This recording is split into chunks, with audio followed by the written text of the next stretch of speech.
Assalamualaikum warahmatullahi wabarakatuh. Perkenalkan, nama saya Kana Miftahul Rahmah. Saya dari organisasi GSPKS. Di sini saya akan menjelaskan tentang cara menjaga keamanan berkendara di jalan raya.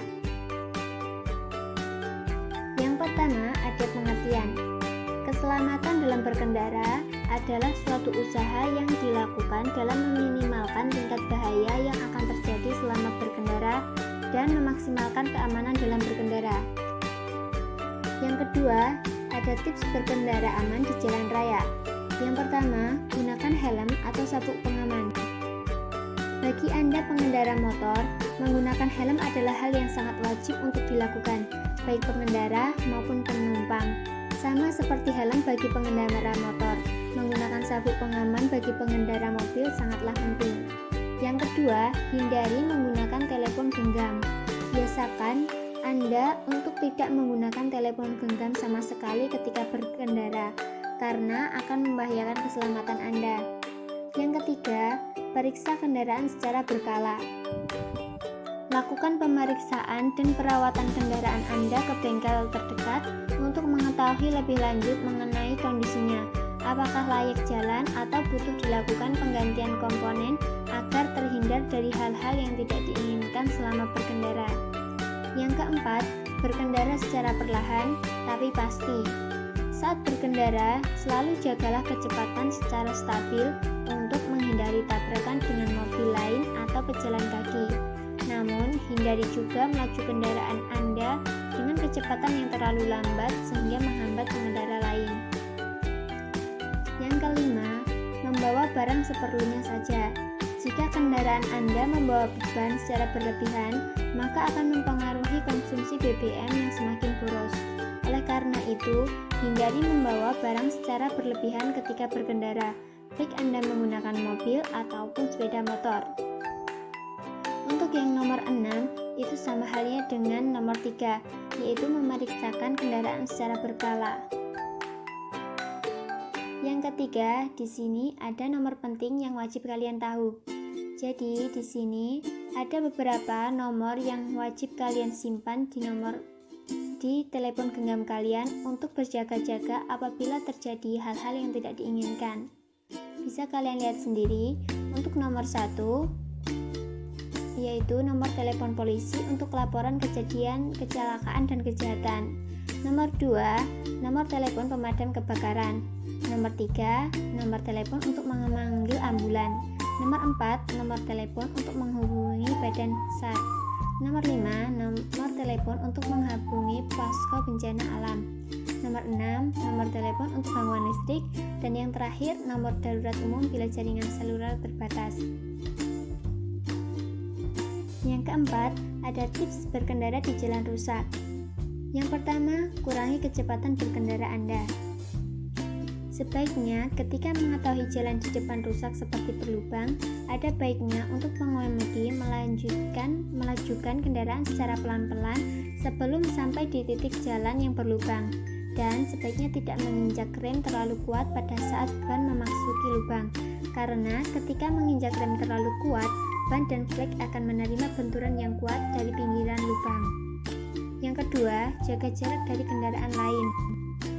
Menjaga jarak yang cukup dengan kendaraan lain akan memberikan rasa aman pada saat mengemudi. Selain itu, dengan menjaga jarak kendaraan dengan kendaraan lain, pengemudi akan lebih mudah melihat kondisi jalan yang akan dilewati. Dengan begitu, pengemudi akan lebih cepat mengantisipasi kondisi jalan yang rusak. Yang ketiga, jaga konsentrasi Anda selama mengemudi. Dengan berkonsentrasi terhadap jalan yang akan dilewati, pengemudi akan lebih cepat mengantisipasi kondisi jalan yang rusak. Yang keempat, perhatikan kedalaman lubang. Saat kondisi jalan rusak, yang akan dihadapi adalah lubang. Pengemudi akan dihadapkan pada pilihan antara melewati atau menghindari lubang tersebut. Namun, jika diharuskan untuk melewati lubang tersebut, sebaiknya perhatikan kedalaman lubang dan bandingkan dengan ketinggian ground clearance kendaraan yang dikemudikan. Jangan lupa juga untuk memerhatikan kendaraan di depan saat melewati lubang tersebut. Hal ini agar pengemudi bisa memperkirakan dampak yang akan diterima kendaraan. Apabila dirasa lubang tersebut terlalu dalam, Cobalah untuk mencari area terendah lubang tersebut dan pastikan ban kendaraan masuk sepenuhnya ke dalam lubang. Namun, jika pengemudi memilih untuk bermanuver atau menghindari lubang, jangan lupa untuk tidak melakukannya secara mendadak. Perhatikan kondisi lalu lintas, mulai dari kendaraan di belakang sampai kendaraan yang sedang melaju dari arah yang berlawanan. Hal ini penting dilakukan untuk menghindari kecelakaan yang bisa terjadi saat mengemudi melakukan manuver secara mendadak. Yang kelima, hindari dinding ban tergesek pinggiran lubang. Jika harus melewati lubang, maka pastikan bahwa telapak ban masuk secara merata ke dalam lubang. Hal ini cukup penting karena sebagian jenis ban tidak mendesain dinding ban sekuat bagian telapaknya, sehingga ketika ban bergesekan dengan pinggiran lubang, ban akan mudah rusak. Yang kelima adalah manfaat berkendara aman di jalan raya.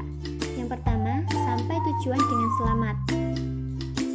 Pengguna jalan raya, baik pengendara sepeda motor dan mobil maupun angkutan umum, wajib menaati rambu-rambu lalu lintas agar dapat sampai ke tempat tujuan dengan selamat. Yang kedua, mengurangi tingkat kecelakaan. Kecelakaan di jalan raya dapat menimpa siapa saja. Oleh karena itu, diperlukan tingkat kesadaran yang tinggi akan budaya tertib berlalu lintas agar dapat mengurangi tingkat kecelakaan. Yang ketiga, mengurangi tingkat pelanggaran lalu lintas. Dengan adanya budaya tertib berlalu lintas, tingkat pelanggaran pun akan semakin berkurang. Contohnya, apabila kita menggunakan knalpot berstandar nasional, maka tidak akan mengganggu konsentrasi pengendara motor lain atau pengendara lainnya. Yang keenam, ada beberapa pelanggaran lalu lintas beserta sanksinya. Yang pertama, untuk menerobos lampu merah didenda sebesar 250.000. Tidak menggunakan helm pidana 1 bulan atau denda 250.000. Yang ketiga, tidak menyalakan lampu kendaraan akan didenda 250.000. Tidak membawa STNK didenda 500.000 dan tidak membawa SIM 250.000. Serta melawan arus denda 1 juta untuk roda 4 dan 500.000 untuk roda 2. Yang keenam, melanggar rambu-rambu lalu lintas, hukuman pidana kurungan paling lama 2 bulan atau denda 500.000. Yang ketujuh, menerobos jalur sesuai sanksi 500.000. Yang kedelapan, berkendara melewati trotoar penjara paling lama 1 tahun atau denda 24 juta. Yang kesembilan, mengemudi tidak konsentrasi, misalnya pakai HP, didenda sebesar 50.000. Faktor pengaruh kecelakaan. Ini adalah yang terakhir. Jadi faktor pengaruh kecelakaan yang pertama adalah faktor pengendara atau pengemudi itu sendiri. Biasanya pengemudi mengantuk. Dari hasil analisis data statistik, manusia atau pengemudi punya andil besar sebagai penyebab kecelakaan di jalan raya. Penyebabnya bisa dari kondisi fisik dan mental, sikap berkendara, keterampilan mengemudi yang buruk, serta pengaruh alkohol. Yang kedua, faktor dari kendaraan itu sendiri. Ini berhubungan dengan kondisi lain jalan dari sepeda motor atau mobil yang digunakan untuk berkendara, seperti sistem pengereman, kondisi ban, atau sistem kemudi yang tidak berfungsi, atau bahkan modifikasi yang tidak sesuai dengan aturan keselamatan. Yang ketiga, faktor jalan. Faktor jalan ini seperti desain geometrik jalan dan layout yang tidak sesuai, kondisi permukaan jalan yang kurang memenuhi syarat atau berlubang, fasilitas pejalan kaki tidak memadai, serta pencahayaan jalan yang kurang. Yang keempat, faktor lingkungan. Tak kalah penting adalah faktor cuaca. Kondisi alam mungkin pada saat banjir, gempa bumi, dan sebagainya itu juga bisa menimbulkan kecelakaan. Semoga bermanfaat penjelasan dari saya. Semoga bisa menambah wawasan Anda. Terima kasih. Wassalamualaikum.